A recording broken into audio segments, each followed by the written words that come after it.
ഹരേ ഗുരുവായൂരപ്പ.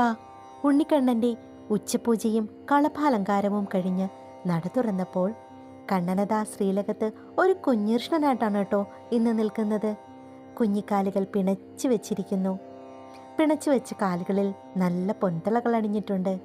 പട്ടുകോണകമുടുത്ത് സർവാഭരണ വിഭൂഷിതനായി തൻ്റെ കുഞ്ഞി കൈകൾ കൊണ്ട് ഒരു ചെറിയ പൊന്നോടക്കുഴൽ ചുണ്ടോട് ചേർത്ത് അങ്ങനെ നിന്ന് വേണുഗാനം ആലപിക്കുന്ന ഒരു കുഞ്ഞു വേണുഗോപാലൻ. പൊന്നിൻ കിരീടം ചാർത്തി കിരീടത്തിന്മേൽ 2 തിരുമുടിമാലകളാണ് ഇന്ന് അണിഞ്ഞിരിക്കുന്നത്. 2 ഉണ്ടമാലകളും ധരിച്ചിട്ടുണ്ട്. ഗോപിക്കുറിയും ചെവിപ്പൂക്കളും എല്ലാം വെച്ച് കണ്ണനെ നന്നായി അലങ്കരിച്ചിരിക്കുന്നു. ഭക്ത മനസ്സുകൾക്ക് ആനന്ദം പകരാൻ ആ രൂപമൊന്ന് മനസ്സിൽ വിചാരിച്ച് പ്രാർത്ഥിച്ചോളൂ. കൃഷ്ണ ഗുരുവായൂരപ്പ, എല്ലാവരെയും അനുഗ്രഹിക്കണേ കണ്ണ.